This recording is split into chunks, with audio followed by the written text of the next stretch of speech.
इन दिनों पाकिस्तान और अफगानिस्तान के बीच तनाव उसी मोड़ पर खड़ा दिख रहा है जहां एक छोटी सी चिंगारी बड़े टकराव का रूप ले सकती है। पाकिस्तान के द्वारा अफगानिस्तान सीमा के भीतर कथित उग्रवादी ठिकानों पर की गई एयर स्ट्राइक ने हालात को और गर्म कर दिया है। इस्लामाबाद का कहना है कि उसकी जमीन पर होने वाले हमलों की साजिश अफगानिस्तान की धरती से रची जा रही है। जवाब में काबुल की सत्ता संभाल रहे तालिबान की तरफ से कड़े संदेश सामने आ रहे हैं। सवाल साफ है, अगर बात बढ़ती है तो मुकाबला किस स्तर का होगा? तुलना करें तो एक तरफ है एक स्थापित देश जिसकी सेना दशकों से एक संगठित ढांचे में काम करती आ रही है। दूसरी तरफ है एक ऐसा शासन जो लंबे गुरिल्ला संघर्ष से सत्ता तक पहुंचा है।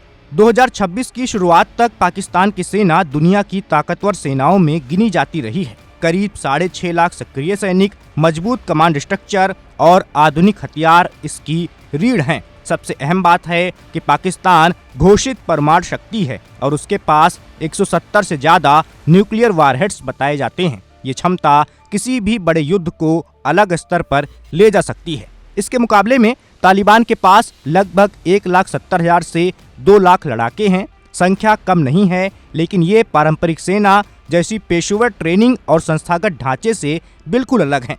तालिबान के लड़ाके लंबे युद्ध अनुभव से निकले हैं, पर उनके पास अत्याधुनिक तकनीकी और संसाधनों की कमी है। पाकिस्तान के पास आधुनिक टैंक, लंबी दूरी की तोपें, बैलिस्टिक और क्रूज मिसाइलें और मजबूत एयर डिफेंस सिस्टम है। पारंपरिक युद्ध की स्थिति में ये बढ़त निर्णायक हो सकती है। सबसे बड़ा अंतर वायुसेना का है। पाकिस्तान के पास सैकड़ों लड़ाकू विमान हैं जो सीमा पार जाकर सटीक हमला कर सकते हैं।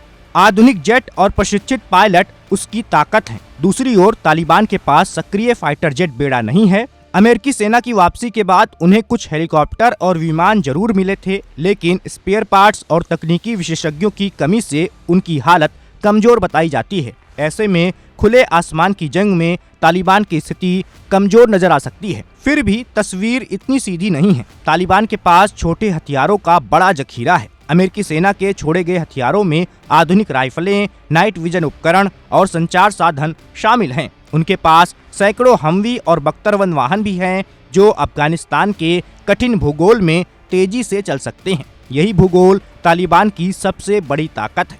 पहाड़, घाटियां और सीमावर्ती इलाके बाहरी सेना के लिए चुनौती बन सकते हैं। तालिबान की रणनीति पारंपरिक मोर्चाबंदी से अलग है। वो हिट एंड रन, घात लगाकर हमला और IIED जैसे तरीकों में माहिर रहे हैं। ड्यूरल लाइन पर दोनों ओर की आबादी आपस में जुड़ी हुई है, जिससे बड़े पैमाने की सैन्य कार्रवाई मानवीय और राजनीतिक जोखिम बढ़ा सकती है। पाकिस्तान के लिए सीधी जमीनी घुसपैठ आसान नहीं होगी, जबकि हवाई हमले भी तनाव को बढ़ा सकते हैं। आखिरकार ये मुकाबला सिर्फ हथियारों का नहीं, रणनीति और सहन शक्ति का भी होगा।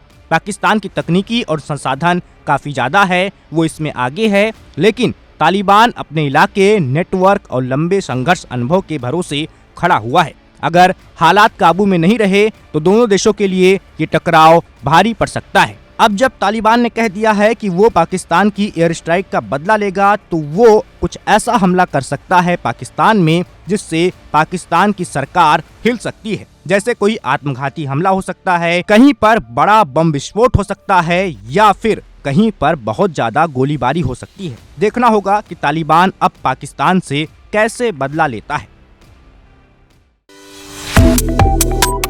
Subscribe to One India and never miss an update. Download the One India app now.